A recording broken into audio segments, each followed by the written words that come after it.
Kagaya niya, mayroon akong nakitang kaso, naghihingalo na sasabihin pa nila, gagamit pa ng medium, kuno, ay dapat imbis na itakbo sa ospital at madagdagan ng buhay, mapalawig, ayun, namamatay. Sa daan pa lang, nalalagot na hininga. Kasi pinagpipilitan itong mga mapagmagaling na nag-aaral kuno, nakakapagpasampa, hindi ko lang masabi, paano hindi mag-aaring-kingkingan ng todo, pinipisil ba naman ng matigas na bagay yung dahil tuturuhin, daliri, hililiit, iniipitan ng matigas na sabay pisil, tinutusok yung dulo ng daliri, ay sa kanila itusok kapag hindi ka rin pumalahaw baka. Baka sabihin mo, ikaw pumatay kay Rizal. So, ibig sabihin pala, maestro, kaya pala kahit ano yung gawin nila, nandun at nandun pa rin yung sakit nila. Naroon pa rin, hindi naman naalis. Pinaniniwala nilang nawala, pero andun pa rin. Kasi kailangan talaga dyan, malapatan talaga ng gamot na uukma doon sa kanyang sakit na nararamdaman. Kasi kung di ukma yung pamamaraan, imbis na pagaling, palala.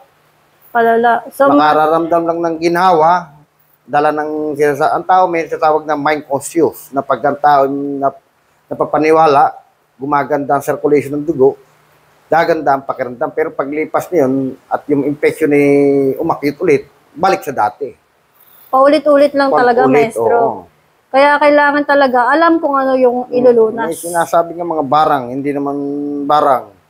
Kagaya yung mga infection na nakita ko, nabubulok ang mga paa, ang taas pala ng diabetes, ang taas ng blood sugar. At una sa lahat, nagtutubig-tubig na. Sabi, accurate na infection, skin disease infection. Paano natin paniniwalain barang yan? Tapos sasabihin nila barang, hindi naman nakakita kung anong itsura ng barang. Okay, maestro. Lahat barang lumaki dyan barang. Yung pala may mayuma, may bukol sa loob. So, mahalaga talaga na na-diagnosis mo kung ano talaga yung sakit ng tao. Ako talaga, tinapat ko yung taong pumaroon sa atin, minsan sa akin. Pinapunta ko taga sa doktor. Sabi ko, doktor yan, kasi may komplikasyon na. Namamagana yung atay. Mayroong ng taba sa atay. So, hindi na madadala yun ng mga orasyon-orasyon? Hindi na makuha ng orasyon. Kahit orasyonin niya, mamamatay yung tao hanggat pag kumalat yung vital infection niya. Kailangan pala talaga aware ka Ang din. orasyon na tinatawag ay depende. Kasi ang sakit na espiritual, ilalapat mo yung orasyon, hindi rin lalangkap yan kung hindi ukol doon yung orasyon. Mayroon kasi mga sakit na tagang pasakit ng espiritu. Pag nabuga ng orasyon, gagaling. Pero depende, hindi lahat ay maaari mong ikumpara. Iba kasi kinukumpara lang nila